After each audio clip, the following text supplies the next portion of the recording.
Hello, mysterious person behind the screen. We're back with another Doctor Who commentary. I'm once again joined by Isaac, Hello, everyone. and we are doing the Tomb of the Cybermen, second Doctor story. Without further ado, we're watching the special edition DVD. And so, without further ado, When I say play, press play. Play!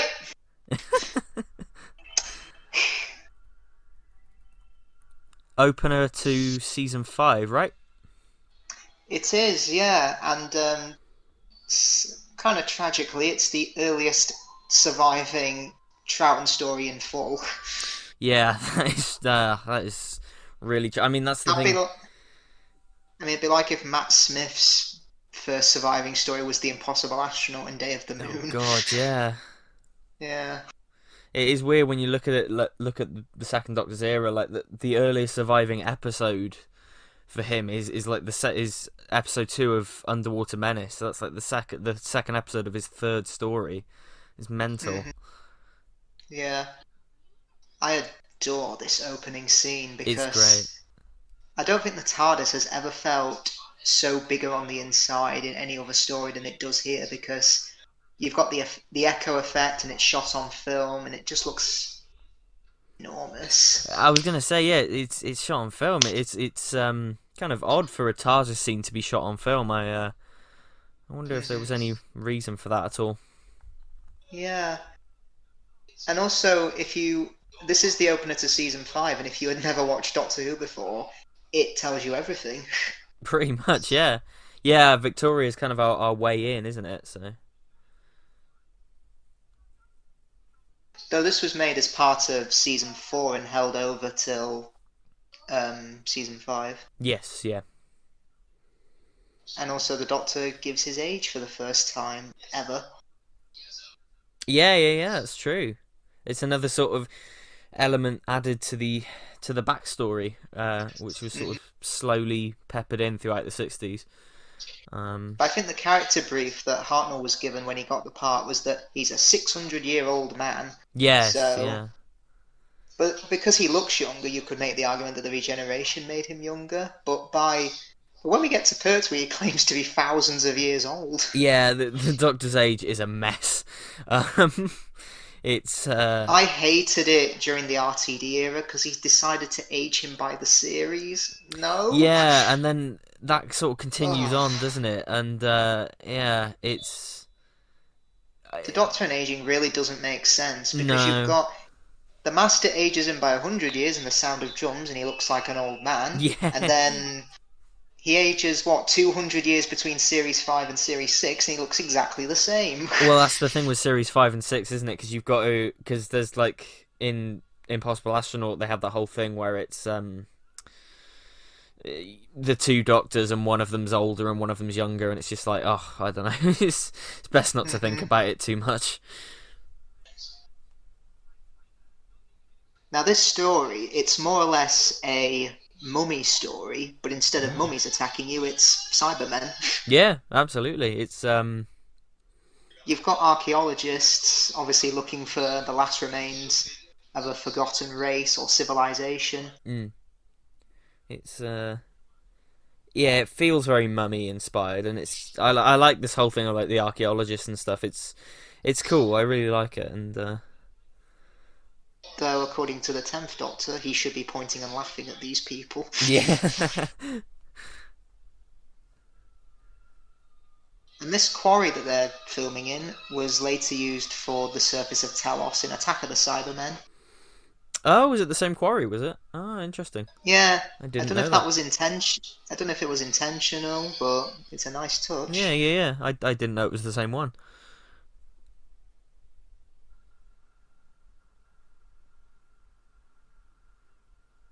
Wasn't that explosion like? Wasn't it not meant to be so big? But it was just like a rigged badly, so I, it was just huge. I think so. Yeah. Yeah.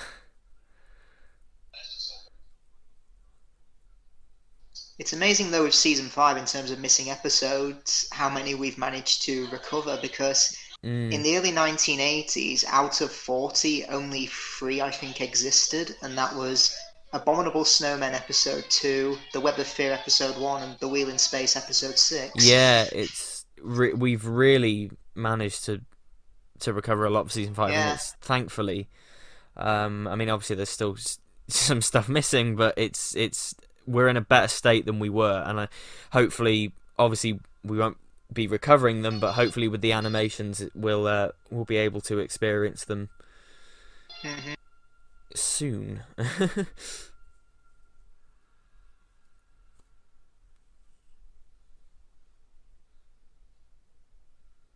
And this was recovered in Hong Kong, right, in 1992. It was, Yeah. yeah. The sad thing was, it was recovered in 1992, and Jerry Davis died 4 months before it came back. Oh, So he oh, never that got is to sad. see it again. I know he novelized the first three Cybermen stories. Yes, yeah, he did. I have 10th Planet and the Moon Base, which is known as just the Cybermen, in the And it target has novel. the wrong Cybermen on the cover. Yeah, it does. Oh, now we're in 50 pounds. videotape. Yeah, it's interesting how Yeah, the first 5 minutes were entirely shot on film. £50 for the man to open the door. I mean, this is the 26th century. That's not a lot. That's not a lot by today's Yeah. standards. Though who knows, maybe they've actually controlled inflation and it's worth a lot again.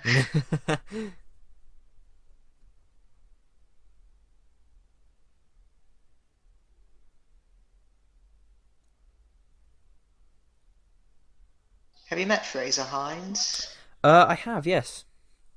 I have. Two of them at WarpCon last year, and he actually signed my copy of Tomb of the Cybermen. Oh, nice. Yeah, he was Yeah, he's a lovely guy. He's really nice. yeah. Funny. We were in a line to get I was in a line to get a photo with him, and there was a guy who took his jacket off just to get a photo, and he was going da da da da da da. Yeah, he's really funny. Yeah, I spoke to him about all like the Twitch stuff, and he seemed to be quite humbled that people were discovering the stories he was in through like Twitch and everything. So I think he speaks very fondly of his time on the show. He's very very proud of it, which is good. Hmm.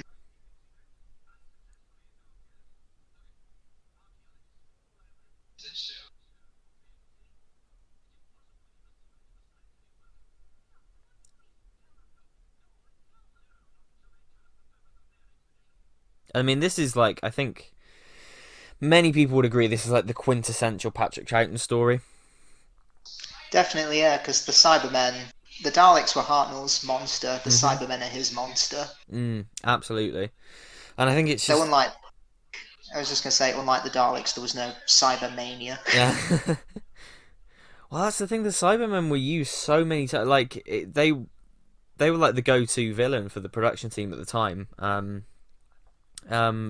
Yeah, because you go from because the wheel in space to the invasion. That there's like a space of there's only a space of two stories and they're back again. yeah. It's actually quite similar to the Daleks in the new series. You've got they appear in the series 4 finale, and say if you cut out the specials and go straight to series 5, there's only two more stories and the Daleks are back again. That's true. Yeah. Hmm. Plus, I think this whole story works as a really great showcase of the Second Doctor's era generally, like his performance, and his relationship with Jamie and his companions and stuff. It's all indicative of what the rest of his era is like. So it's a good entry point. Definitely, yeah, because I know for the 50th anniversary this was shown at the BFI and on Yeah, Watch, yeah. I think, to represent his era. Mm. It's yeah. Like I said, it feels like the quintessential Patrick Troughton story, and I know Matt Smith is a fan of this, isn't he? So He is, yeah, it mm. made him a fan. I mean, it was either this story or the Crotons that's a four-parter that represents his era. I mean, say what you will about the Crotons, but I bet for many fans in the 80s it was probably their first experience of Troughton due to the Five Faces season. Well, that's the thing. I was just going to say the Five Faces season. There's that documentary on. I think it's the Revenge of the Cybermen DVD, and it talks about like the home video history of Doctor Who, and it has the fans sort of going. At the time, they wondered why they picked the Crotons to represent Patrick Troughton in the Five Faces season, but you look at how much his era was affected by missing episodes at the time, and you just sort of think, the Crotons was really one of the only options, really. It's kind of sad because up until this was recovered in the early 90s, Revenge of the Cybermen was the earliest surviving Cyberman story to exist in full. Oh, that is it's heartbreaking. Because I think because of Earthshot coming out in 1982, people started getting more interested in the Cybermen, and I think that's why they wanted a story featuring them to come on VHS. And I think so many people put down Tomb, not knowing it was missing, and the BBC thought, well, what have we got? Revenge of the Cybermen. That'll do. Yeah, that'll do. It's got Cybermen in it. Though what annoyed me about that documentary is all those Australian fans complaining about the repeats, because they say, all we get is stories from Time Warrior to Talons of Weng Chiang. Yeah. You got the best years of Doctor Who. You have no right to complain. While the UK was stuck with Warriors of the Deep, you were getting Pyramids of Mars and Brain of Morbius on a loop. Exactly. Yeah. We were getting towards the end of the show and its cancellation and everything, and they were getting like the golden, what many people say is the golden era.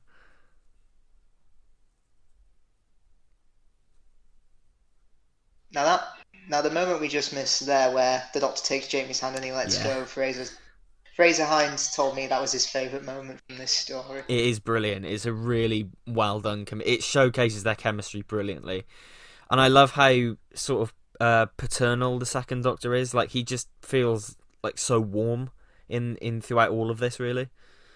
Hartnell was very much the grandfather, obviously. Troughton is your mad uncle. Mad uncle, yeah. Cuddly uncle. Now, I think we should discuss the elephant in the room with Toberman. Yeah, it's Now, him being mute in the original script was nothing to do with his race. Yeah. It was because he was supposed to be deaf, hence why he couldn't speak. But for some reason, it got lost in rewrites, and unfortunately, it now looks like a racial stereotype. The Cybermen, interestingly enough, the Cybermen were going to use his hearing aid as a way of controlling him, which is eerily similar to the earpieces we see in Rise of the Cybermen. I was going to say, it recurs in the new series, isn't it? Yeah. I mean, the Toberman thing, it strikes me as something that wasn't necessarily intended, but unfortunately it was just sort of a coincidence. I don't think Kit Pedler and Jerry Davis went out to say, "Ooh, we're going to make a black man a big, strong manservant." Yeah, for sure. And really paint them in a negative way. Yeah, I don't think that was their intention. Yeah, because the race thing isn't really tied much to his character. It strikes me as something that was in the script, and then unfortunately it was a coincidence that a black actor was cast, and because of that it looks like a racial stereotype. It's unfortunate, but it's a different time. Him being deaf, I think, did come back in the novelisation. Yeah, that sounds about right. Yeah. It's like the Talons of Weng Chiang. You just sort of have to. It was a different time, and you just sort of have to accept it, really. Mm-hmm.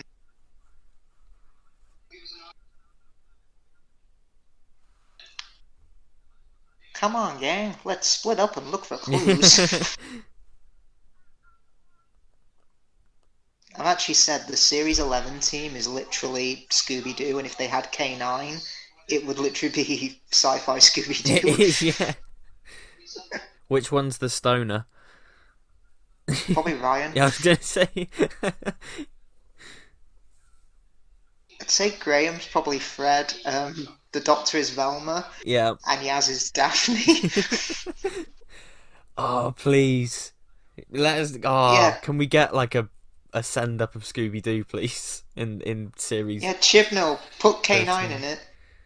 I mean, we did have the Haunting of Villa Diodati, which was set in a haunted That's true. house, Yeah. and the real villain is the Cybermen. Old And man I would Ashad. have, and I would have gotten away with it if it wasn't for that meddling TARDIS team.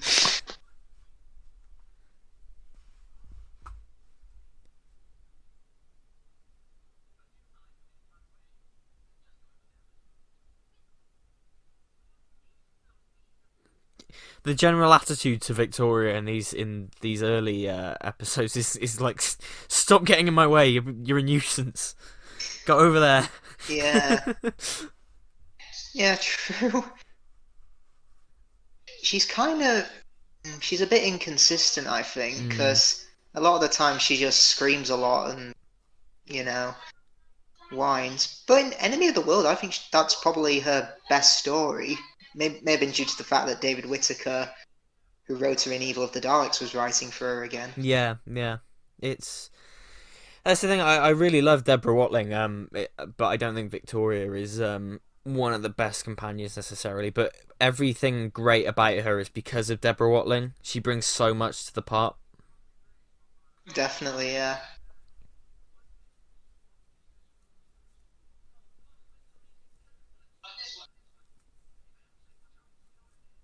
Oh yeah, it's the first appearance of the Cybermats. Yeah, yeah.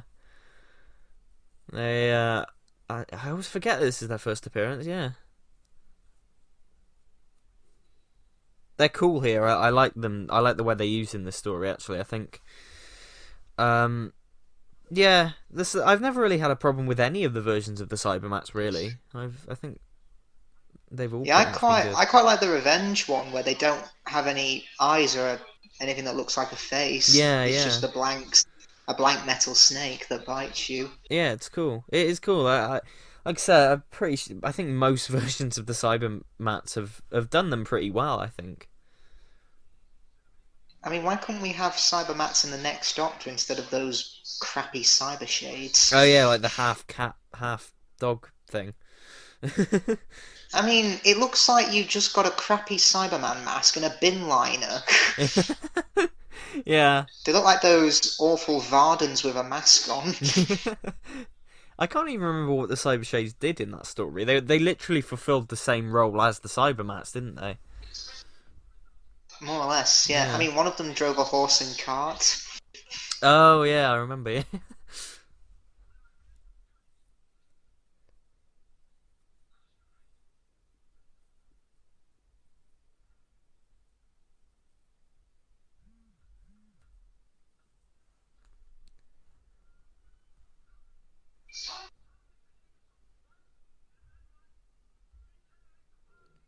This is a really impressive set, I think, as well. It's really It big. is. It is Yeah. really, really big. And like the whole the dial thing on the on the wall. It's well constructed, and especially when we get later on, we get into the tombs. I think the production design Yeah. in this in general is really strong.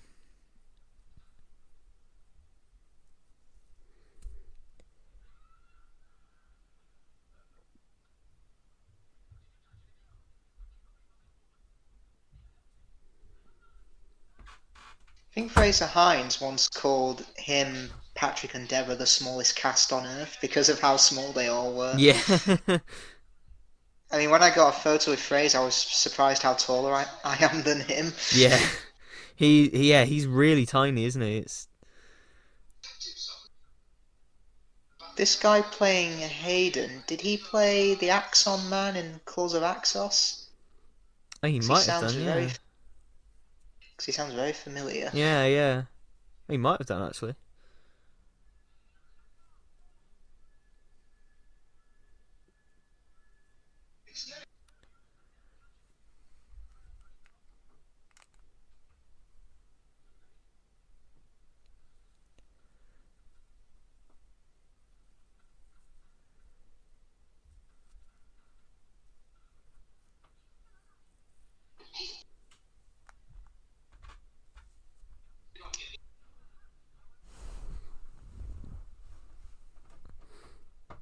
We've got more of the mummy imagery here as well, with like it's basically a Hmm. sarcophagus that she's trapped in. Yeah, and if you look those cyber heads and cyber drawings of Cybermen you see on the walls, it's very much like things you'd find in tombs in ancient Egypt. Yeah, like yeah, Egyptian sort of hieroglyphics and stuff. It's cool. It's cool. Mm.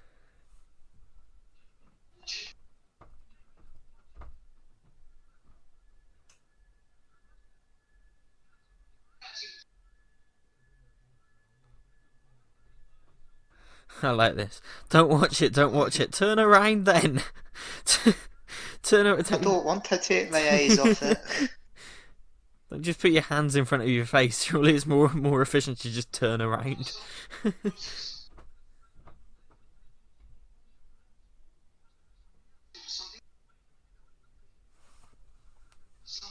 The Cybermen are known for hypnotizing and mind control, and so is the Master. No wonder they keep pairing up. That's true. Actually, I've never thought of that. Yeah, interesting. Though after the Timeless Children, I just think to the Cybermen, how many times are you going to fall for that? That's true. Yeah, yeah. I was kind of disappointed when we found out the sort of series 12 finale was just, oh look, it's the Cybermen and the Master again. It's just like Yeah, I don't know. It's a cool pairing, but I think we've had enough of that. though turning them into Cyber Lords, that was the original idea for the Five Doctors by Robert Holmes. Yes, yeah, that's true. I quite like that idea. It's kind of for that in that story as well. It's kind of like almost it is a massive middle finger to the Doctor. It's almost like perverting her race and Hmm. stuff. It's cool. It's cool, but Yeah, killing them and then they instantly regenerate. mm, But isn't that? But it just sounds a bit too similar to what we got in Nightmare in Silver when the Cybermen, get shot or get deactivated, they go upgrade in progress and they literally upgrade to oh overcome yeah, that problem. yeah. Yeah. Yeah. I don't know if making them constantly upgrade is the right thing to do, but they seem to have moved past that. Yeah, I get the sense that sometimes the writers nowadays don't know what to do with the Cybermen or the Daleks. Yeah, Full Fat Videos made a great video on the Cybermen and how they could be the most relevant villain for today, Yeah, given yeah, how technology has pretty much taken over our lives. absolutely. Yeah, it's but I feel like the writers sort of think, oh, we've run out, we've done all we can with them. When it's not true. There's all sorts that you could do. Yeah, 'cause in Rise of the Cybermen, they show how technology's taken over the parallel Earth's lives with the earpods Yeah, and how they yeah, get all the news of the world and sports, weather, all downloaded into their heads for like a minute of the day and they get everything that they need to know. yeah.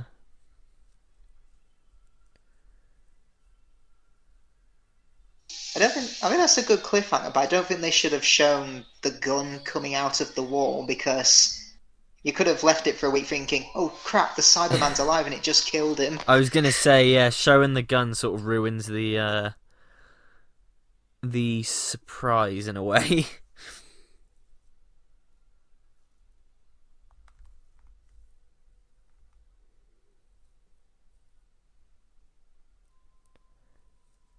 Oh yeah, Victor Pemberton was the script editor, but only for this story. Yeah. It was done as a trial run with seeing if Peter Bryant and Victor Pemberton would work, but I don't think Victor Pemberton wanted to be a script editor, so he just Yeah. left. Yeah, that's true. But I get Peter that Bryant, I think, sense. said to him rather generously, "Well, if you don't want to be script editor, how about you write us a story?" And that's how we got Fury from the Deep. Yeah.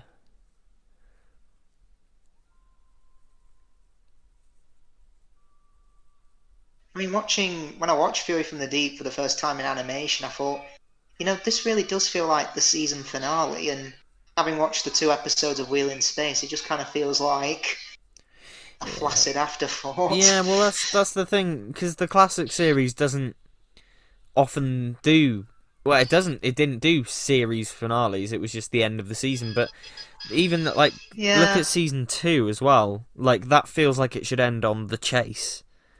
But Yeah. yeah, and then we just got the Time Meddler, which is a good I'd story, but it just argue. yeah, I don't Yeah, know. I'd argue Doctor Who's first story that felt like a true season finale was Evil of the Daleks because you've got a recurring monster, a new companion, and also it's the first story where you go back to a planet that you've been to before because they go back to Skaro. Yeah, yeah. Evil sort of feels like the end of an era in many ways. And I don't Yeah, really know why. It just sort of feels like the closing of something and the beginning of something new. I think it's because they say at the end of Evil of the Daleks it's the final end for the Daleks, Yeah, and we've got a brand new Doctor. Any monsters that were with his Doctor have gone. We are bringing in the historicals were phased out, yeah, and now it's going to be monsters, monsters, monsters. yeah. That's true, and it does kind of feel like okay, we've got past the trial run of the first season of a new Doctor, even though technically, Hartnell had 2 stories at the beginning of season 4, but for all intents and purposes, season 4 was Patrick Troughton's season, and it just feels like Yeah, okay, we've got past that bit now. It's just yeah, time it's for the sophomore. such an odd thing they did with Hartnell with in season 4. It'd be like if David Tennant showed up for the 11th Hour and the Beast Below, Yeah, and Victory of the Daleks was Matt Smith's first story. yeah, and it is odd, isn't it? Because it's like it's just it just is indicative and emblematic of what TV was like at the time, Hmm. and it just yeah, it's interesting to look back on a time where TV seasons were just blocks of stories and then they weren't Hmm. really thought of it as anything else really. That's true, yeah. I'd argue the Pertwee season is where they fully took advantage of making the last story count because, for the first time, Doctor Who would be off the air for 6 months, for half of the year, so Yeah, you want yeah, to go out on a bang. that's true. Whereas with Yeah, here, they'd end in what, June or July, and they'd be back by August, September time. yeah, yeah. Well, that's true. It was a very short sort of turnaround between seasons, and they aren't as distinct, I suppose, in the 60s as they would be. I mean, because the Tom Baker era, for the bulk of it anyway, it had a run of 4-parters, and then at the end of the season, you'd have a 6-parter as a Hmm. as a finale of sorts. And I've always enjoyed that way of doing it because it made the 6-parters feel all the more epic. Hmm. And also, sadly, I think some season finales of Classic Who just fall victim to, oh shit, the money's run out. Yeah, they do. Yeah, time Time flight. Flight, King's Demons, Twin Dilemma, Ugh. and if you swapped, if you made Time Lash the season 22 finale, that would probably count. Yeah, that's yeah, that's true actually. And I think with like time flight and stuff like that. Earthshock feels like the finale of the season, and it ends on Yeah, imagine yeah, imagine if it ended with Adric dying and they had to process that for 9 months. That would have been yeah. so Would have been amazing. brave to do. We just get a weird story with the Master dressed up as a whatever he's dressed up as, going balloon balloon balloon. I am a Khalida.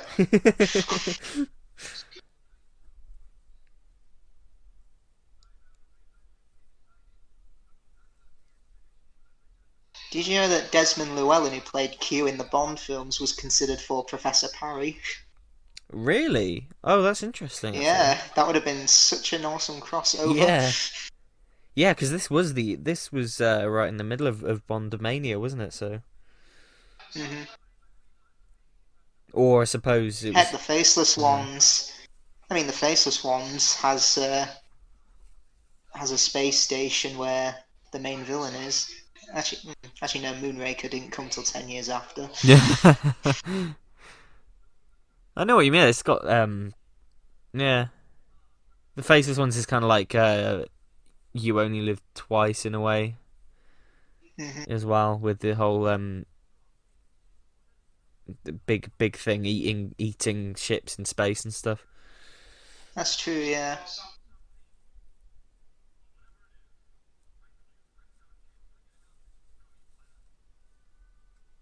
Now, did these guys? Is that their natural accents, or are they putting on an American accent?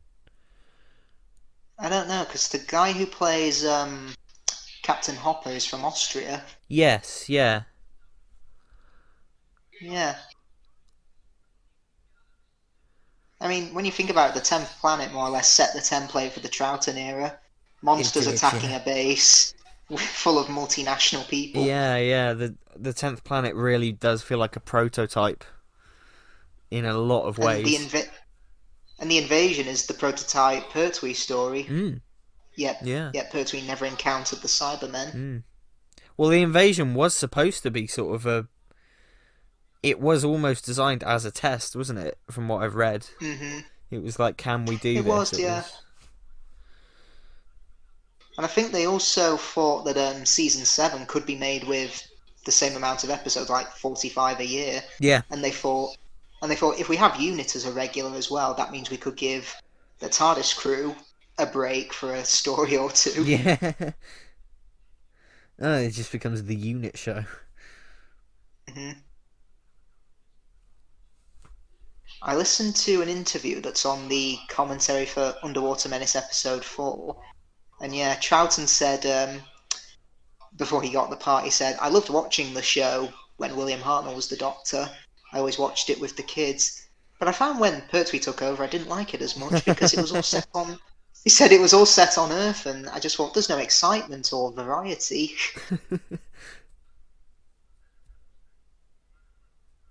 Wait, that's the thing about the Pertwee era is it they got into that groove for a few seasons, and then you could tell that they were sort of itching to go out to other planets because they started peppering in stories where he's like on a Mm, mission for the Time Lords and stuff.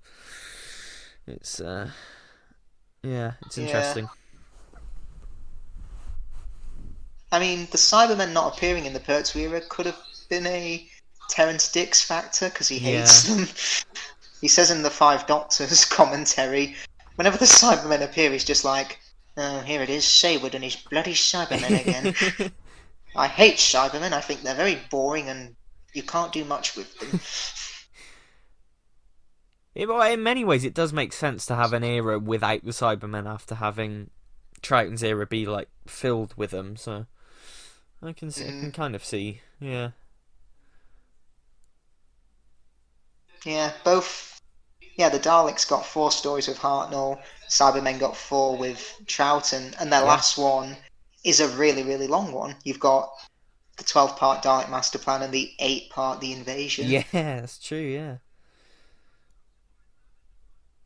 that's the thing. I always forget that technically the invasion uh, isn't complete and the moon base isn't complete. I think just because they have animation, I always forget that they're technically missing or incomplete. Yeah, It's that's what odd. I. Yeah, because whenever I watch the Moonbase animation, I often don't think I'm watching animation. I just think I'm watching telesnaps that have Yeah, come to life. yeah. I love the moon base animation. I love the one for the 10th planet as well. It's more or less in the same style.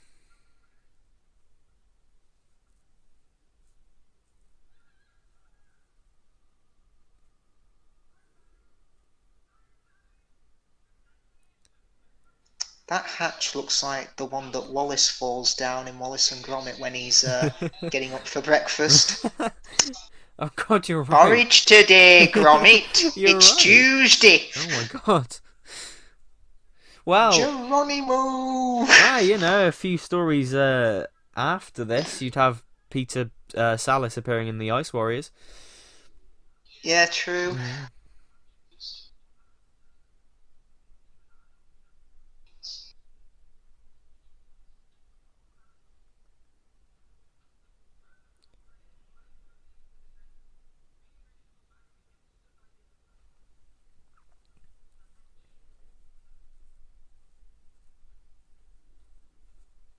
This is the only story where Troughton wears the cloak he's putting on there. Yeah, yeah, And it's a yeah. shame he didn't. It's a shame he didn't wear it more because it really suits him. Yeah, I agree. I guess maybe the feeling at the time was that it was a bit too similar to Hartnell, maybe. Oh yeah. But I mean, yeah, Troughton's original idea for the Doctor was to dress up as an Arab. yeah, yes, that's true. um, To be fair, I don't think when he said in that interview that was his original plan, I don't think it was being too serious. yeah, there were all sorts of weird and odd things considered. Um, for how he should play the Doctor, it was they went the right route, I think.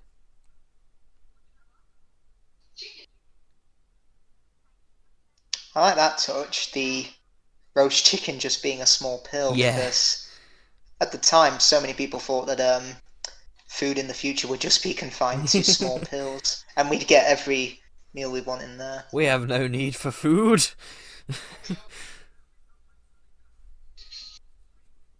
Yeah, what I love about these sets is how big the ladder is that they're coming down, because it's not built for humans, it's built for Cybermen. I was gonna say, yeah, it doesn't feel right. It doesn't feel suited to them. It all feels a bit off, and it feels like a lived-in environment for the Cybermen. I think Like the it's really good. first, it's like the first Dalek store. If you go through those corridors on Skaro, the doors, the humans and files, they have to duck under them Yeah, because yeah. they're obviously built for Daleks, not people.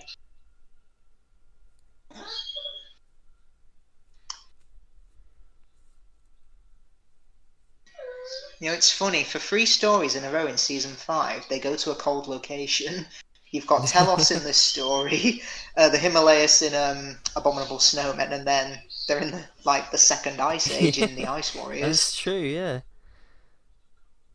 And then by the end of the world, the Doctor's so happy to be in a hot location like Australia, he goes for a swim. because that's the thing. I always think of season 5 as like the icy season. Like I always think of it as like the color of of this season is very like sort of light blue and white and ice and stuff. It's And interesting. this is the only story of season 5 to take place on an alien planet, because the rest of them are all set on Earth. Oh yeah, Or yeah, the Wheel in Space is set on a space station. yeah, yeah. Variations And thereupon, Derek really. Yeah, every story in season 5 is set on Earth, and Derek Sherwin was saying, we need to get Doctor Who down to Earth.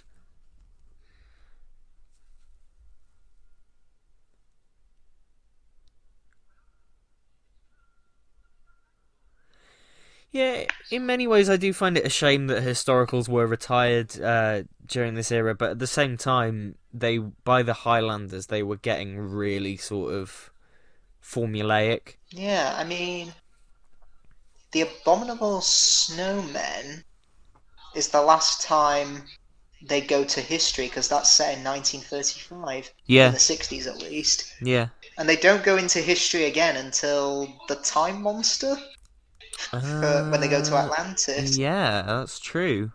Yeah, that is true, actually, yeah. And we didn't get a pure historical again until Black Orchid. Yeah, and we were so close in Series 11 Yeah, with stories like Rosa and Demons of the Punjab, but they had to stick sci-fi in there. yeah. Rosa kind of scrapes the line with that, because sometimes I always forget that Krasko is even meant to be an alien, because he just feels like I mean, he with feels appropriate Krasko, I'd have almost. had him. I said this in my review of Rosa. I'd have had Krasko be the meddling monk. He Yeah, wants to think about it. He wants to undo the civil rights movements because he thinks it's funny for the yeah, walls. that's true. To be honest, I think it would have kind of taken away from the message of that episode too much, maybe, Yeah, because the whole a little bit. I think Yeah, the whole conversation surrounding it, instead of the conversation being how powerful it was, I think the conversation would have turned into, oh my god, it's the Meddling Monk, he's not been seen since Dalek Master Plan, and people would have been excited about that instead. But I, yeah. it wouldn't. bother me if they brought Krasko back and they revealed him to be the monk or a monk-like Yeah. character. I'd be down for that. I mean, the Macra came back in Yeah, Gridlock. that's true. Yeah, that really surprised me as a kid because I was 9 when I watched that, and I thought, "Oh, cool, giant crab monsters." It wasn't until I watched Doctor Who Confidential where Russell T Davies said the Macra are a monster from the Patrick Troughton era, and I thought, "Oh, cool, they appeared before." Yeah, I've said this before. The Macra coming back, that was such a clever move to bring them back, because it wasn't. They were obscure enough that you didn't really need to know that they had appeared before. But for hardcore fans, it was like, oh, it's an old monster. It was so brilliantly done. And the Doctor does explain what they are in the story, saying they live off gas, filthier the better. Yeah, exactly. And he says now that they've devolved into mindless beasts. Yeah, I liked seeing the sort of alternate version of them. You know, like you said, they've devolved. It was cool. Yeah, it makes for a nice contrast to how they appeared in originally.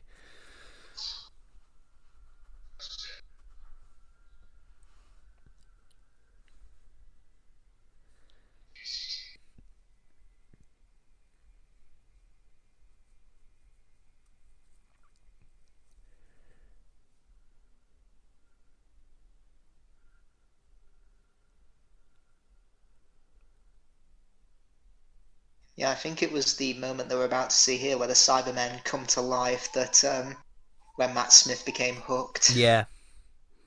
Yeah, because he referred... I think he said this story and City of Death were stories that he watched, and he said that were his favourites. Yeah. He referred to this one a lot when he was in like interviews where people were asking what he based his Doctor off and stuff.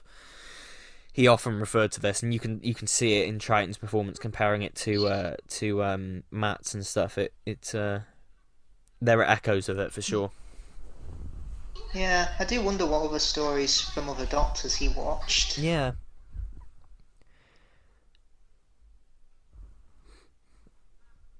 Yeah, but if that happened now, it would be, oh, he's not my Doctor. He hasn't seen every single story. Yeah, it pisses me off, and so many people moan at Jodie for not researching the role, but yeah, you know, I mean, she made an interesting point. It's like Shakespeare's Hamlet. There's been so many interpretations over the years that you can make your own. That's true. Yeah. And that's what she's doing. And who cares? I mean, I don't think Eccleston even researched the role when he got the part. No, yeah, I think he mentioned in his. I think it was in his book, maybe, that like the character of the Doctor as he knew it was so at odds with his upbringing. He was like this working class lad, and then on the TV it was obviously classic Doctor Who, very sort of upper class RP actors playing the Doctor, and it's like he said before he did not connect with that at all. He did not connect with that at all as a kid, and I just think if Jodie said that... I'm going to make a 2-hour live stream where I invite all the bigots and moan about him saying that. Please. And also, I'm going to pick apart his political social media posts like those See You Next Tuesdays did when Jodie said those gender-neutral comments. Oh, yeah. I'm surprised that didn't get a bigger reaction, to be honest. But, yeah. I mean, what she said I think was just harmless. I mean, it's kind of like me saying in primary school there were only 7 boys in my class and about 15 girls. I could have said, maybe that's why I'm a bit feminine. Yeah, legit, she nothing that she said was wrong. It's just, again, just bigots, isn't it? They just want to be angry. Exactly. This is beautiful. Yeah, one of the most iconic scenes in Doctor Who history, I think. Yeah, and the music that's used is great. It was used in the 10th Planet and the Moon Base, and it's later used in the Web of Fear. Yeah, which is weird when it's used in the Web of Fear, because I think of it as the Cyberman theme, Um, Hmm. it just feels so appropriate for them, and the way they slowly come out of the tomb as well. It's so brilliantly done. Whenever I'm in like a location with sort of like, you know how in warehouses and stuff they have the Hmm. transparent sort of material that leads into rooms and stuff like the curtains. Yeah, Yeah. whenever I'm in a situation like that, I always do the Cyberman thing of sort of putting my hands between it and sort of bursting out. It's just can't resist it. It's so cool. It is, yeah. How does she not hear the beeping? Yeah. It's louder than Victoria.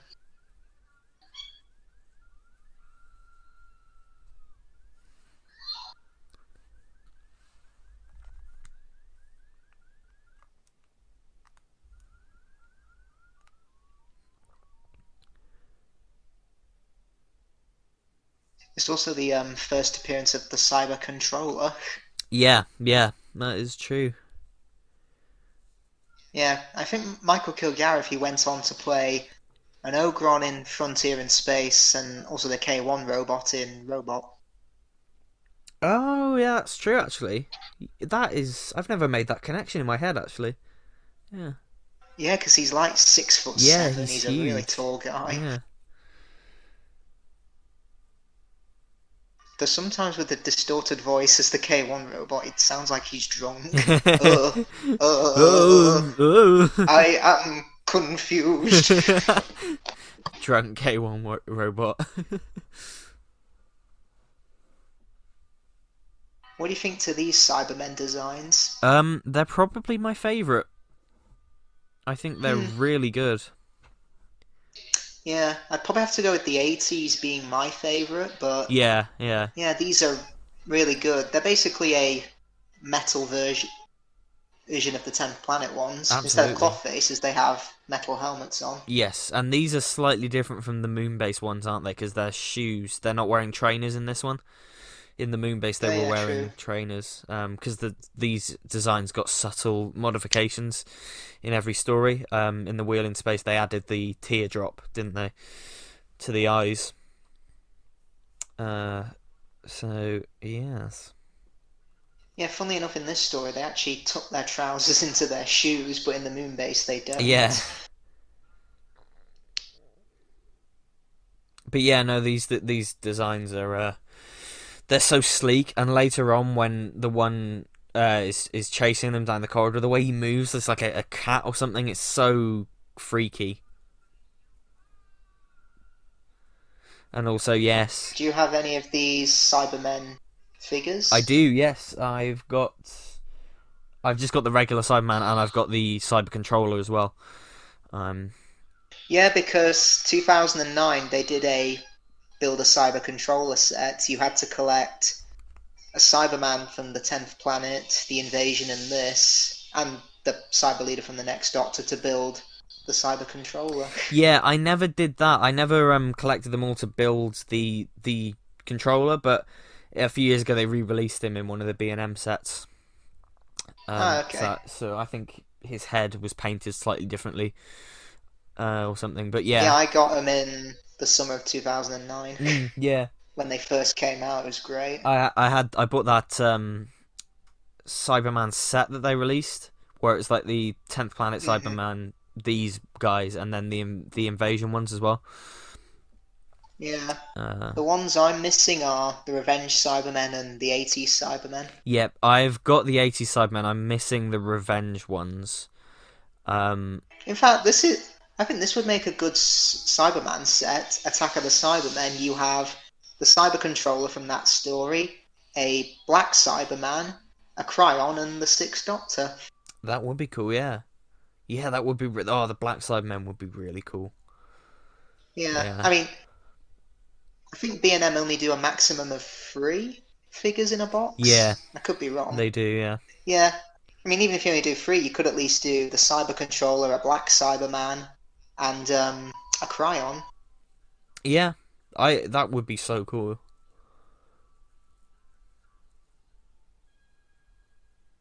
Hire me, B&M. I'll gladly make them for you. Yeah, definitely track down an 80s Cyberman though. They always look fantastic as toys.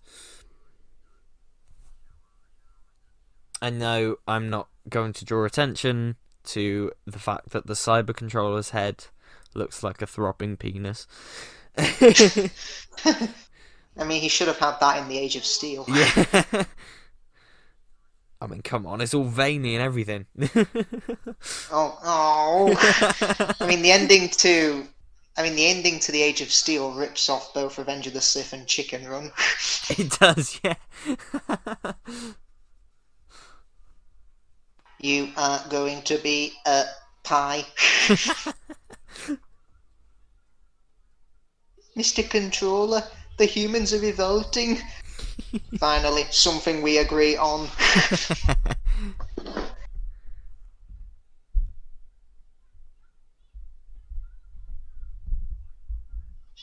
I mean, the guy who plays Callum, I know he's definitely not American. Yes, yeah.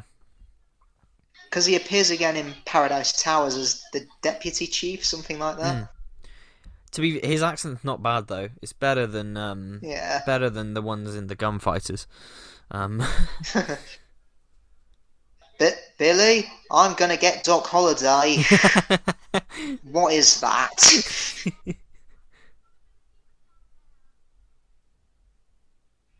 That's the weird thing about the Gunfighters. Some of them try and they do okay. Yeah. Some of them try and they fail, and some of them, like Lawrence Payne playing Johnny Ringo, doesn't even bother. Well, that's the thing that they're all try. Well, yeah, Johnny Ringo doesn't bother, but most of them are trying. It's just Well, Patrick Troughton was considered for Johnny Ringo. Oh, was he? Oh, damn. Yeah, that would have been. I don't know if he could have done an American accent. Well, he's done whatever accent Salamander is, didn't he? Mhm. And he played a German character in the Highlanders. He went undercover as a German guy, which is.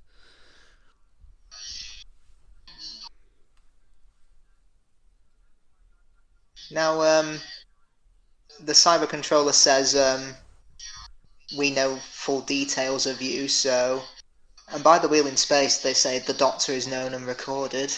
Yes, it's building up the funny conflict. enough, in the moon base, one of them says, you are known to us.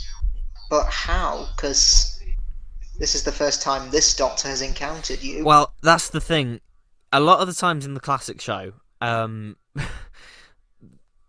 have recurring monsters, and they'll go, "You are known to us. You're the Doctor and stuff." And it's like, how'd you know? And it reminds me of like Warriors of the Deep as well, when they have like it's supposed to be one of the same Silurians from the Pertwee era, and the Silurian just accepts that it's the Doctor. And it's like they don't question it at all. And also, something I'm surprised no one has ever pointed out when Davros encounters the Doctor in Genesis and Destiny, he never sees the TARDIS. Yet in Resurrection of the Daleks, when he sees it on a scanner, he tells the Daleks, "Secure the TARDIS for me." How do you know what it is? Magic. Yeah, like in these scenes where they're following the characters down like corridors and stuff, these Cybermen are really creepy the way they move. And they don't make a noise every time they move their feet. You can hear that from 5 miles away and you're like, oh, what's that? Oh, come on, let's go. Cybermen are coming. And what kind of annoyed me about the Series 10 finale is that they made the Mondasian Cybermen feet make a noise. I didn't get that, because how would they make a noise? They're practically made of cloth. Yeah. Oh, you can see the wire there. Like, oh dear. Oh dear.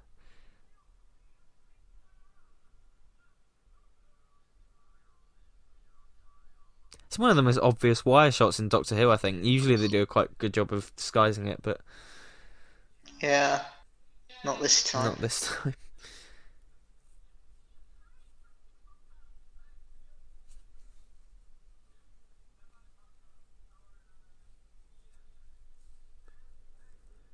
Now, I know when this story came back in the early 90s, there was a feeling of, oh, it doesn't really live up to its legendary status, does it? Yeah, I mean, there's that thing, because like anything that's so loved, there is that thing of, oh, it's actually not that good. It's just all, Yeah. and it's like, I can understand why some people might overhype this, but all the same, it's brilliant. Hmm. It is brilliant. So yeah, Yeah, I mean, well, some stories did get reappraised, like The Enemy of the World when it was found. yeah, exactly. Because, yeah, when I watched episode 3 on the Lost in Time DVD, I thought, oh, that was pretty meh. Yeah, And when I heard it was found, I thought, oh, bit of a shame it couldn't be something like Dalek's Master Plan or Fury from the Deep, but oh well. But then when I watched it, realised I was talking utter well, that's the rubbish. thing, isn't it? You've got this big, grand James Bond story, and the only thing that existed from it was an episode where it's all set in a bunch of kitchens. It's just like, And a guy going, here, another fridge bed, but you don't have to go that far.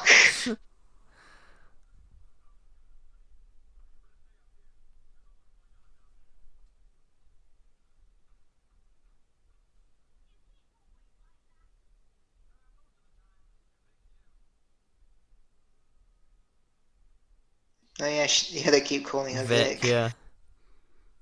Kindly refrain from addressing me as Vic. Doc.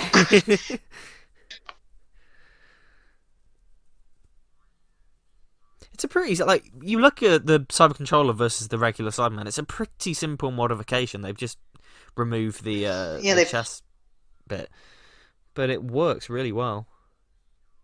yeah. I wonder how that works technically because they established that the chest unit replaces their hearts and lungs. So how is he alive? His Unless it's heart's... all stored in his Yeah, I head. was going to say, yeah, everything's in his head.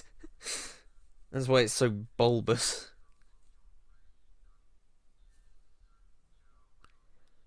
I really like this voice as well, but it's a lot harder to do an impression of than the 10th Planet ones.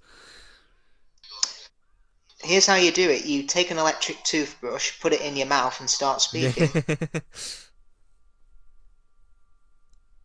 There was an episode of Shameless I was watching where one of the characters had to make a money deal with this gangster, and he had his throat ripped out by a dog, and he was talking with this kind of vibrator thing that he put on his throat, and it actually sounded like the Cybermen. Oh, yeah.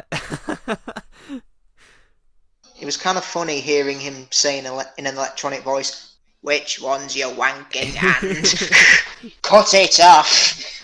Always a great source of comedy is when a character has to speak through one of those electronic things.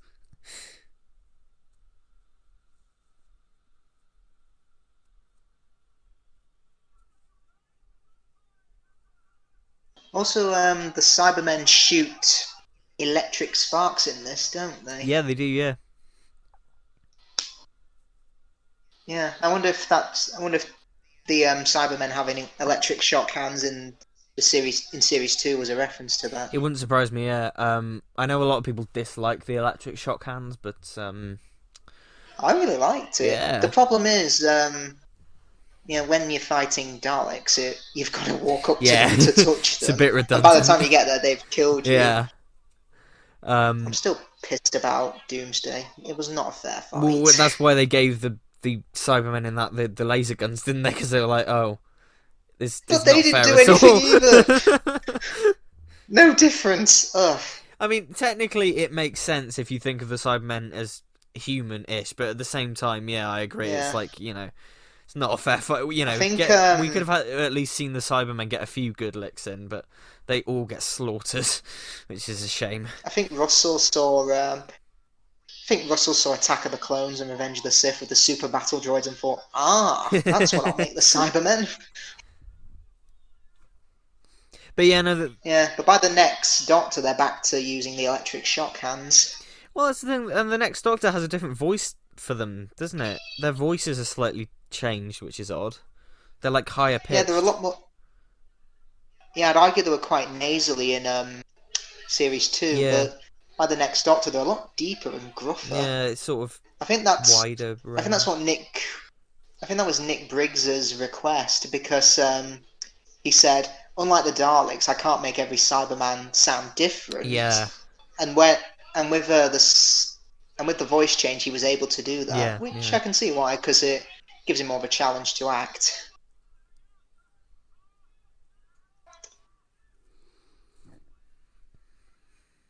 Though it's funny with the history of the voice actors for the Cybermen, because up until the invasion, they're supplied by a different actor, the ones not in the costumes. But from Revenge onwards, they're supplied by the actors in the costumes, and then when we go to the new series, we're back to the costumes and Yeah. the voice actors being different.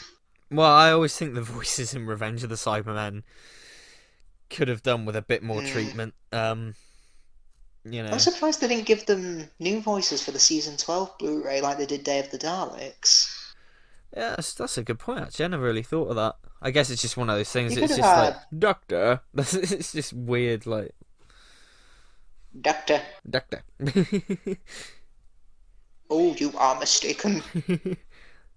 Then we go to the 80s and they are just elated Darth. about everything.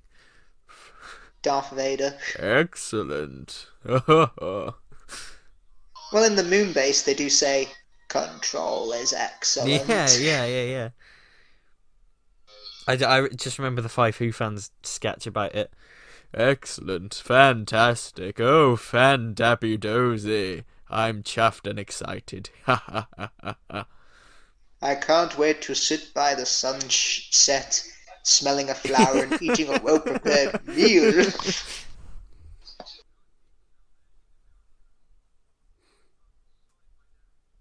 Yeah, I wonder, up until Earthshock came, I wonder if the Cybermen had a reputation for being only a monster of the 60s. Yeah, Because unlike the Daleks appeared like 5 times in the 70s, the Cybermen only one.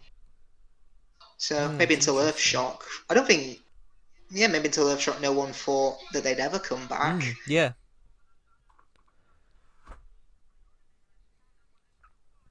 Yeah, because they'd been I gone think for so long. Stephen. It was a big thing at the Yeah, time.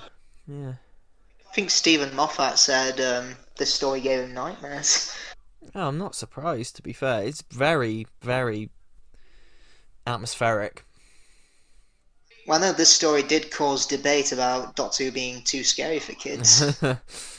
Oh, And I don't think it had come back again until the Mind of Evil for the Pertwee era, where yeah, they said yeah. is and Terror of the Autons. Oh yeah, of course. Terror of the Autons was the whole thing of like, you're making police out to be evil. My kids don't want to talk to the police because they think they're gonna kill them. I'm surprised Resurrection of the Daleks didn't get any Oh complaints God, like yeah. that. That's And true. that's Yeah. far worse by comparison because they're not Autons, they're duplicates, but they look like real police and they gun down Yeah. innocent people in the street.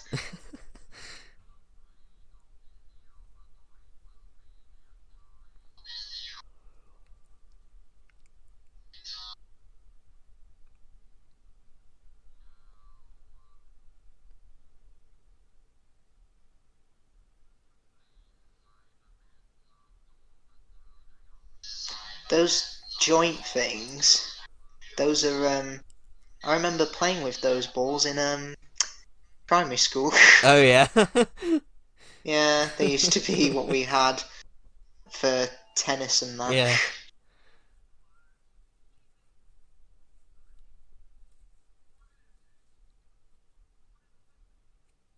I like how you see the Cyberman mechanical arm there that's underneath the protective um, armor.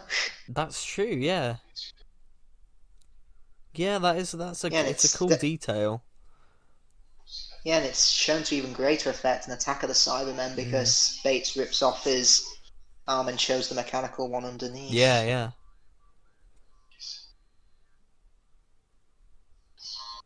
The best Cybermen stories for me are the ones that show the horror of cyber conversion. Same here. Yeah.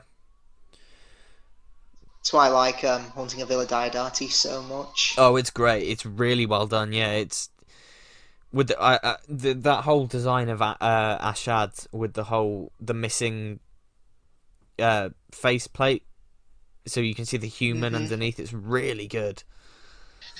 Yeah. Really creepy. And those new Cybermen that we got, what little we saw of them, they were pretty good because they've got like the heads from the 80s and the invasion, and also the bodies of the Siberian Cybermen. They were cool. Yeah, I think they could have a little bit more modifications made to them. Like, I don't like the spikes. Yeah, They looked a bit weird, and also it's quite painfully obvious that they just put that head plate on the heads of the Nightmare and Silver ones. yeah, true. So I think you could touch them up a little bit, but for the most part, I think the design's great. They look really cool, I think, and I like the scene where they're hiding in the cyber suits, and the Cybermen is just walking past. It was really cool, really well done. But I think going back to their voices, I'd say the worst cyber voices are probably the Wheel in Space because they sound like they're asleep. Yeah, it's like phase one complete. Yeah, that's true. Even the Cyber Planner, which has the same voice as these Cybermen, sounds bored. He's like, "You report success." Yeah, everyone just feels like they're all half asleep. That's true. It's like that scene in Marge versus the Monorail where Lyle Lanley chooses Homer as the conductor, and he says, "This man is clearly qualified for the job." Homer's like, "Who, me?" He's like, "Yeah, sure." That's like the whole attitude of the Wheel in Space. Yeah, sure. Yeah, sure.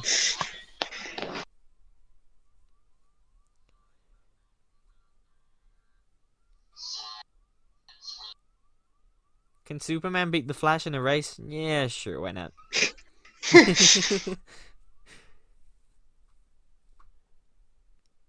So all the I mean, The music. Simpsons has made a lot of Doctor Who references, but it's usually Tom Baker. Yeah, it's always Tom. There's the Mayor to the Mob episode at the Sci-Fi convention, and they've got like Tom Baker there signing autographs. Buy on Sci-Fi Con. And in the season 7 episode, Sideshow Bob's Last Leaving, Mayor Quimby says, "Bring in the representatives of television." Oh yeah. One of them is Tom Baker. Whereas, like on the flip side, Family Guy is always David Tennant. David Tennant. Yeah. Apart from that one in the Star Wars special, where they're going through hyperspace, and it's just the Fourth Doctor title sequence. And this is one of my favourite Troughton moments. It's really well done. Yeah. Again, another supremely iconic moment in the story. And when I think it was in The Woman Who Fell to Earth. I think it's either Graham or Ryan who asks the Doctor about what about your family, and she says, "Oh, it's been years since I last saw my family, but I still remember them." My mind instantly came back to this. Yeah, scene. mine too. I remember that at the time. Everyone was going, "That was a hint and Triton." There, it's really, really well done. Really, really good.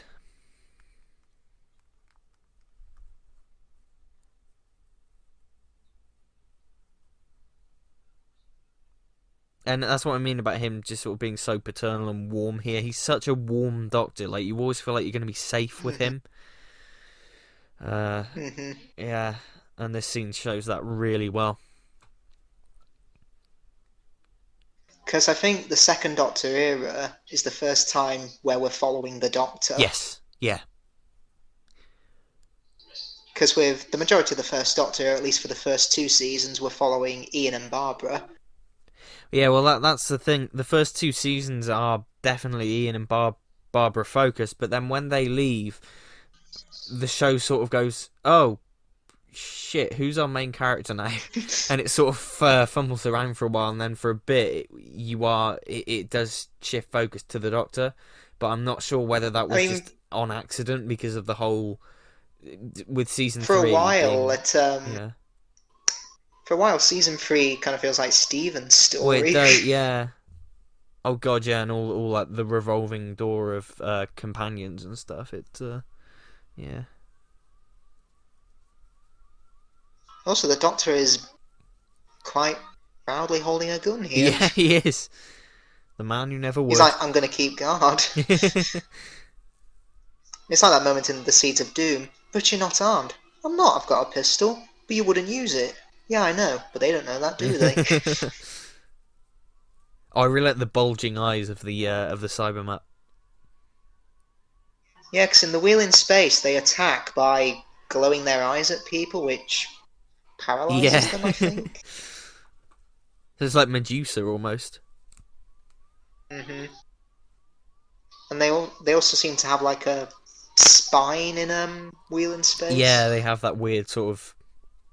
Yeah. In fact, there's one thing I'm glad that never came back after Silver Nemesis for the Cybermen, and that's their allergy to gold. Oh yeah. I can get it in Earthshock because Saywood obviously had to research the Cybermen, Yeah. and one of the only stories he had access to was Revenge, which established that they're allergic to gold, and he thought, oh, I'll put that in my script. Yeah, it's I've always questioned that because it's like Yeah, because I don't know. they say it in effect suffocates them, but they don't need oxygen to live. Yeah. So how can it suffocate them? Yep, and by Silver Nemesis, all they have to do is touch it and they go mad. Well, with their cricket gloves. Yeah. Yeah, because it's funny in Silver Nemesis when the Doctor sees a dead Cyberman, he says, a Cyberman killed with an arrow, but that's ludicrous. Oh wait, the head's made of gold. No, that's still ludicrous. Oh, you've got an awesome pun coming up here. Oh yeah, yeah. It's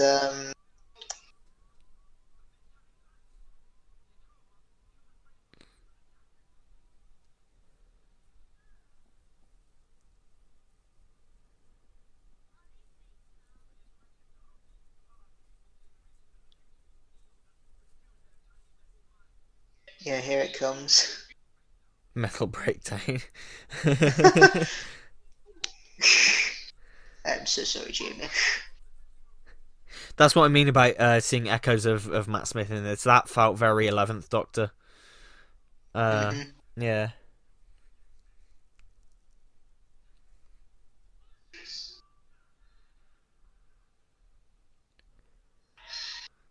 Pretty decent cliffhanger, I'd say. Not one of the strongest.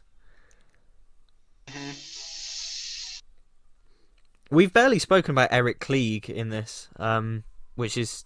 That's true, yeah. Eric Klieg, master of the world.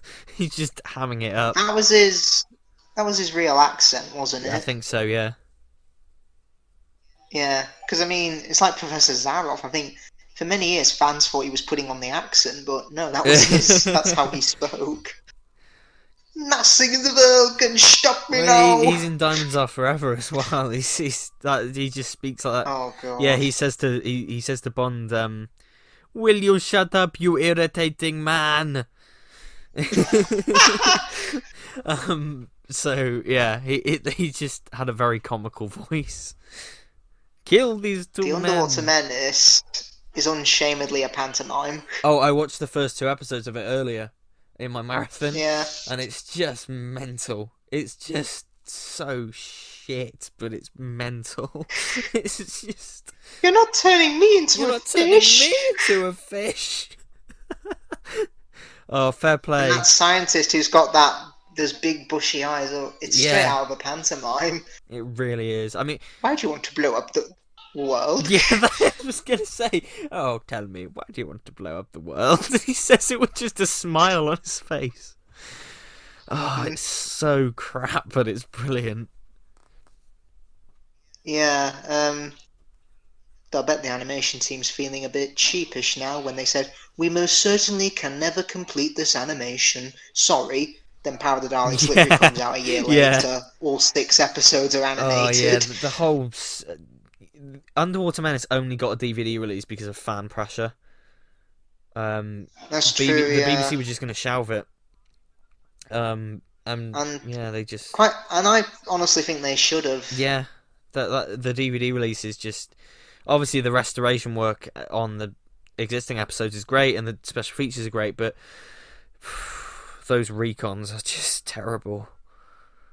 Yeah, I've seen fans do such a better Well, job than what they loose did. cannon, it's a better Hmm. version of the episode. And you read up on it, and it's like, The BBC took it down. yeah, you read up on it, and it's like the restoration team were told that they couldn't repeat any telesnaps. They had to show them Oh, they had to show them in the order that they were photographed, which means if you had two TARDIS scenes, you couldn't use the same telesnaps as before, which was just uh, ridiculous. It's just mm, yeah, and they offered to do a whole, recreate the title sequence and all that, but it was just like no, it's so bizarre. I am willing to bet that we will get an animated episode in the Oh future. yeah, yeah, definitely. And even if we don't, I think when it comes time for season 4 to be released on Blu-ray, they'll at least update that reconstruction and put captions in and put Mm. composites and put the title sequence in and everything. I reckon they'll do it. But yeah,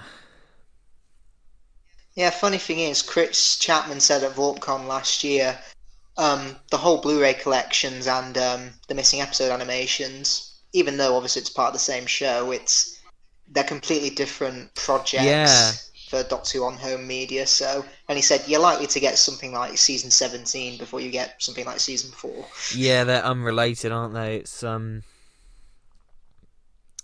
yeah, I don't know, but then again, they are unrelated. But you look at them recently, and they all the new releases follow the menu design of the collection sets.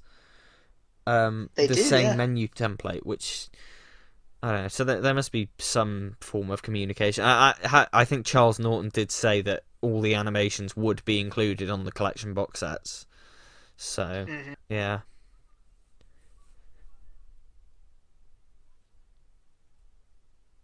Yeah, I do like how Toberman is half converted here because he's got a Cyberman arm. yeah. It's really it again.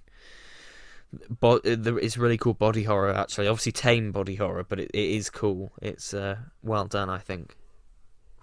Because I like how he does reform and help defeat the Cybermen because the Mm, Doctor says to him, they've tried to make you their slave. yeah, So yeah, yeah, he's practically telling him to stand up for yeah. himself and Exactly. not be their puppet.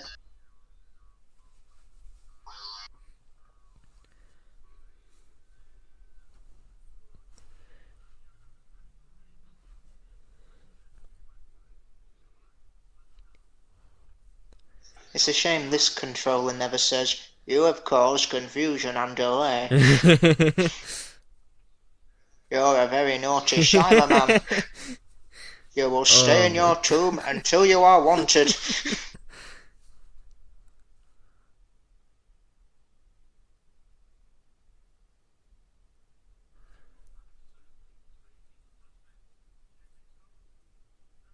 I like how, because the Cybermen are losing energy, his speech gets slower. yes, yeah. It's cool. That's a nice It's a cool touch. detail. Yeah, I like it.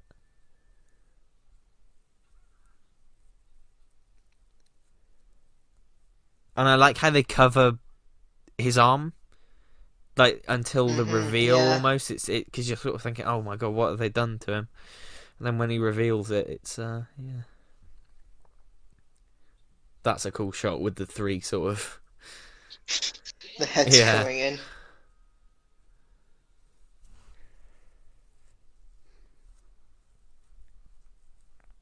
I like how he almost goes to pat him yeah. on the It's sort shoulder. of ah, Maybe not. Patrick Troughton. He just had these little Hmm. quirks and idiosyncrasies that he did. It would not surprise me if that was an improv. He ad-libbed a Yeah, lot from what I heard. And when he came to do the Three Doctors, it really annoyed yeah. John Pertwee, Well, yeah, that's who it. would very much stick to the Yeah, script. John Pertwee was very much. It's on the page. I'll do what's on the page, and then Triton was much more free flowing, and that's why they sort of. But that's the thing. That actually helped the story because their bickering in that feels so natural and realistic, and that's because it probably was. Yeah. I mean, one thing I discovered, like during seasons 10 and 11, obviously when they were celebrating the series' anniversary and looking to the past, apparently Pertwee didn't like that because he didn't want viewers to be thinking of other Doctors when he's Yeah. on screen.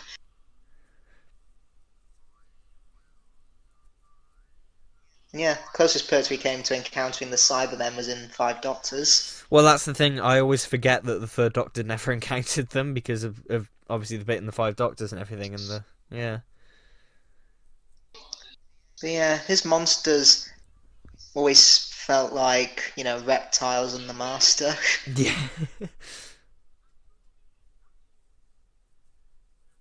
Heck, I think in every Malcolm Hawke script, apart from the War Games, every monster resembles a reptile. That is a good point, actually. Or some kind of lizard. Yeah. You've got the chameleons and the faceless ones, the Silurians, obviously, the natives in Colony in Space, the Sea Devils, amphibians, Frontier in Space, the Draconians are lizards, Invasion of the Dinosaurs, they're dinosaurs, obviously. Yeah, that's a really good point, actually. Yeah. Did he have some fascination with lizards? He loved his lizards. He loved them. Because I know he was a member of. He used to be a member of the Communist Party in the UK. Oh, right. Malcolm the Incredible Hulk. Yeah, because if you notice, in a lot of his scripts, he tends to demonise the military. Yeah. Heck, the War Games is pretty much an anti-war story. Never political. Of course not.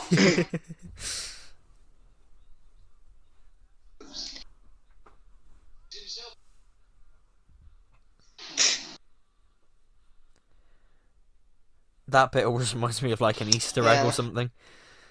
The foil just looks like I'm wrapping an Easter egg or some chocolate.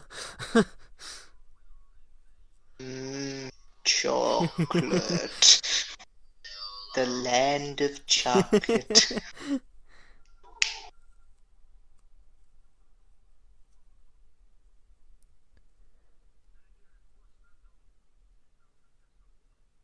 I did own the original DVD of this because I got it for Christmas in 2008. Oh yeah. And when I got the special edition for my birthday in 2012, because this was part of the Revisitations box set, I thought, oh my god, the picture looks so much better. Well, yeah, this was for the reason for doing this one is to do the vidfire technique, wasn't it? Because on the original release, they didn't bother vid-firing it, so it didn't look like videotape. It was just a scan of the film prints, like a basic scan of the prints. So, fair play to and the restoration. I still maintain that the restoration work and all the effort that goes into Doctor Who home media releases is just unprecedented. It is, yeah.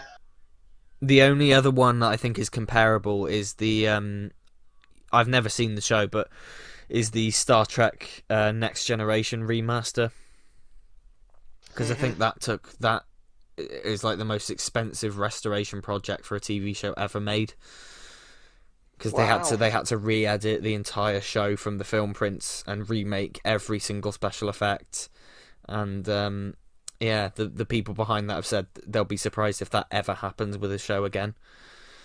So that's the closest thing I can think of as a point of comparison for the Doctor Who. But we're so lucky to get the restoration team. That's the thing. We're so lucky to have, because it's a group of fans. All the releases feel like they're made by fans for the fans instead of some corporate suit. It just definitely. I'll forever be grateful to the restoration team. There's an error coming up here because when he picks up the controller, it's obviously a dummy. Yes. And when he throws him on the panel, the dummy's head falls off. But when you see the controller's supposedly dead body, his head's back. There it is. Yep, there it goes. There goes the head. And it's back again. God, he threw it so hard he decapitated him. Yeah. He should have said, upgrade in progress and grew a new head.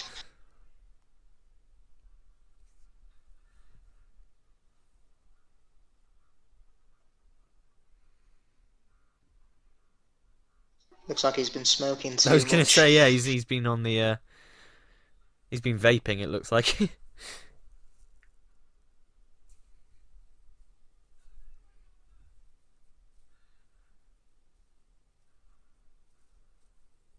Ow, Jeff, you landed on my head.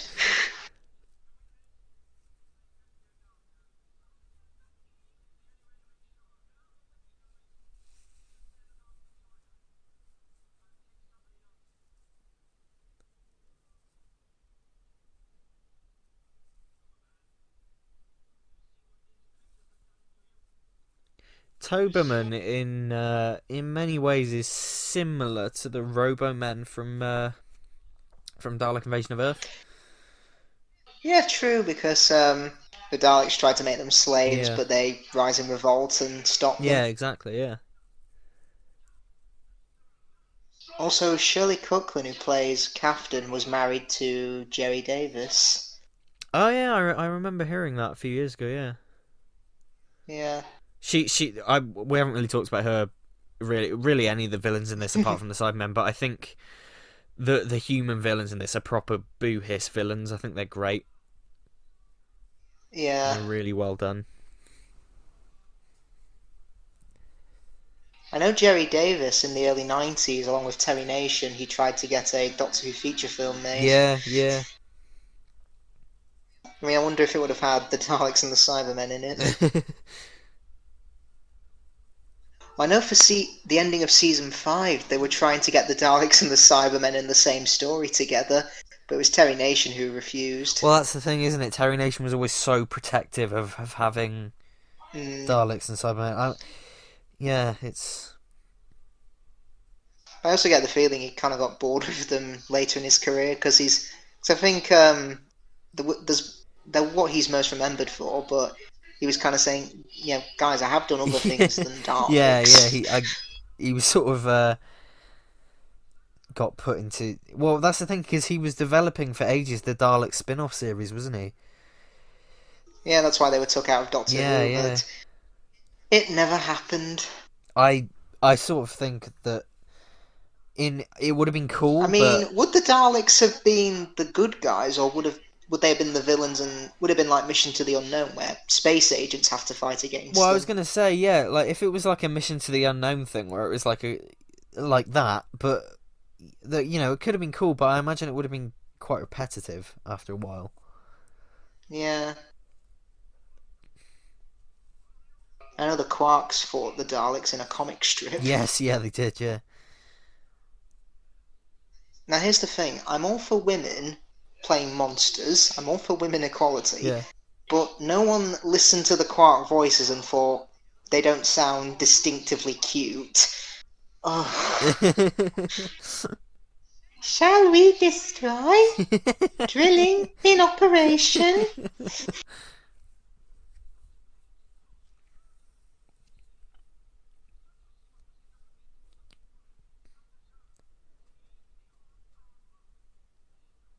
I like how he's talking really, really loud to wake the Cybermen Yeah, up. I was gonna say, yeah, he's really yeah, it's great.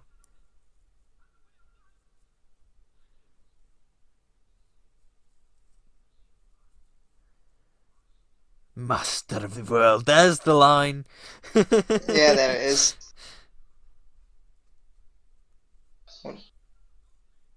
Wah, wah.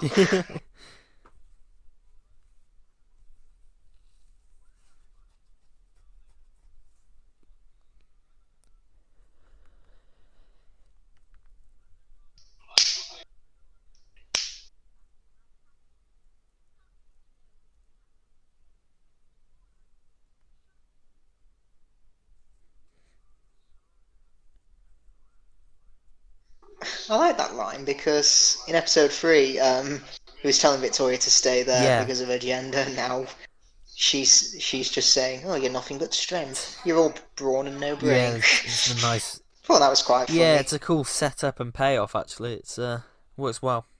It's like in the Ice Warriors when Jamie says, "Yeah, Victoria, do you see how those wee lassies were dressed?" And she says, "I think it's disgusting wearing something like that."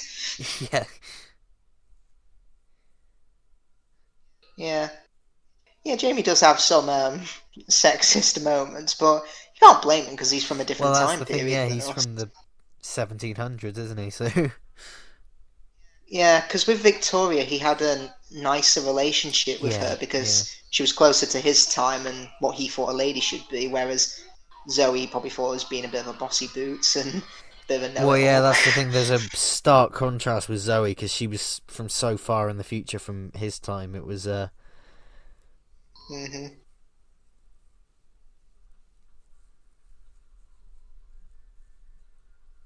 Yeah, I do like this fight between Toberman and the yeah. Cybermen and the foam and the goo that comes out. There's like a parody sketch where they take the piss out of Trout and Zero and say, they like shake tinfoil and go, "Look, I'm a crouton." And to that I say, no, F you. Have you seen the Vardens from the legendary Tom Baker era? They were literally tinfoil. Tinfoil that someone had Look, rattled I'm a around. Varden.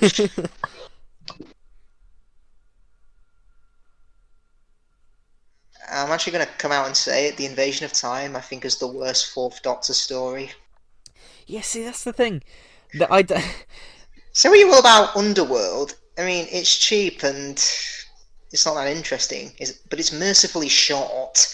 Well, the thing is, You think it's over in part 4, but then it kicks you in the balls and says, "Fuck you, the Sontarans are in it well, now." that's what I mean. The last two episodes are shit, but when I this might change when I watch it again. I've only watched it once, but when I first watched it, I I actually really enjoyed the first four episodes, as crap Well, I as got it it in was. the But I got it in the Bread for War Sontaran box set, so it was one of the first Fourth Doctor stories I ever saw. oh yeah, And 10-year-old me watching it, it felt yeah, so it's not long. a good introduction to four at all. Because well, we spend most of it acting out of character, No. like purposefully. He fell down the Yeah, stairs. I mean, that was the rule in 60s TV. If you stumbled or fell or tripped over your line, you keep yes, going. and keep going and hope no one notices.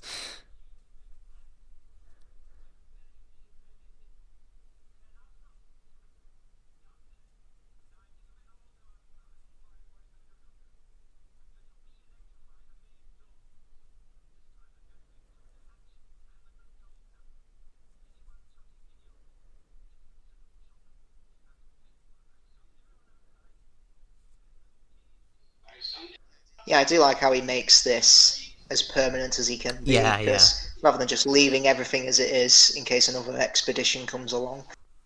yeah. Yeah. It feels final, even though obviously this isn't the last Cyberman story, but it feels very final in its execution, I think. Well, the funny thing is, when the invasion came out, there was a complaint letter to the Radio Times that moaned Cybermen 4 times, Yeti twice. Doctor Who is running out of ideas. Oh, it'll get cancelled in the next 5 years. Ratings are an all-time low. hmm. Oh, there's his catchphrase. Yeah, yeah. Though the Abominable Snowman was the last time he ever said it. Yeah, that's the thing. It's one of Run! those things that's a catchphrase that he doesn't actually say a lot. hmm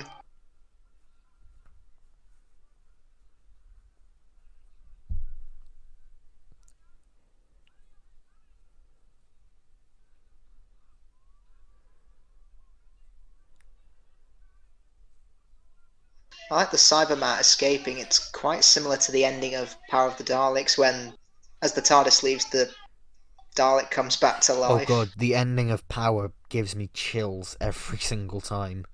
It is Yeah. haunting the way the eye like just comes back to life. It just yeah, it's brilliant. Yeah, I like how the Cybermen's final words are, "We must survive." It's Yeah, terrifying. They'll do anything they can to it survive. really is. Yeah, Because unlike the Daleks, there's no definitive origin for the Cybermen. Because as the Doctor says in the series 10 finale, he says, as long as humanity has a will to survive, the Cybermen are inevitable. yeah, exactly. Yeah, yeah, yeah. Which I think is a nice way of saying, Oh, you know, how does spare parts fit into the continuity? How does Telos being the Cybermen's home planet fit into continuity? How does Series 2 fit into the Cybermen continuity? It's Moffat's way of saying all of them All matter. of them matter, yeah. Well, that's, I think, Pick it's pick whatever you want. similar to the Timeless Children in that respect, really. In that it's Mm-hmm. just, yeah, look, everything's canon, pick what you want. I mean, with the Timeless Children, we can now say that Doctor Who from the movies is now canon. I mean, what if he is? What if he's one of those children that Tetuan experimented on? Maybe he got, I don't know, shot out of Gallifrey, landed on Earth with all his technological genius, but he thought he was a human, so he invented a TARDIS. Or as he calls it, TARDIS. The funny thing about those films, there's no reason for it to look like a police box. Oh, yeah, it just does, right? Yeah. That's a great image to end Oh, it on is, with yeah. the Cybermen. I like how it keeps going over the credits for a while as well. Mm-hmm. So that is Tomb. And I think there was a trailer at the end of this story for The Abominable Snowmen. Oh, yeah, probably, yeah. I'm not sure if it's on the Yeah, DVD, I think right? only... It might be, I'm not sure. I think it's only like the audio that survives. Yeah. It's basically the announcer saying, next Saturday, the Doctor journeys to the Himalayas to face the Abominable Snowman. Yeah, no, as a story, though, it's pretty damn great. It's my favourite Troughton story. It is fantastic. It might be my favourite, you know. Mm-hmm. I guess I'll have to... Oh, yeah, there we go. Next week, The Abominable Snowman. Yeah. Yeah, it's fantastic. And it always... It's such an easy watch as well. It's such an easy thing to put on. As I said before, it's just a great showcase of Triton's era. If anyone wants like a taste of what the Triton era is like, you can't get much better than this, really. Yeah, I'd say if you're a new series fan and you want to get into the classic series, this is one of those first that you can watch easily. Absolutely. I think it might have been my first Second Doctor story. I can't remember. Might have been. It might have been I think it was my second, because I caught Troughton on the Lost in Time DVDs. That was my first slice of 60s Who, of all things. But then I think The Invasion was probably the first proper one I had on DVD. And then I got this for Christmas 2008. Yeah. Ah, well, I hope you've enjoyed the commentary, everyone. Like I said, it's a story I really love, so it's always great to talk about it with people. What are we doing next time? We shall be back with the demons into the John Pertwee era, and we're in colour. Yeah, it's a colour John Pertwee story, and spooky one for the month of October, running up to Halloween. Definitely. So we'll be back with that. In the meantime, go and subscribe to Isaac's channel. Always fun to do these commentaries, and we'll see you in the next one. See you next time. Bye bye. Bye bye.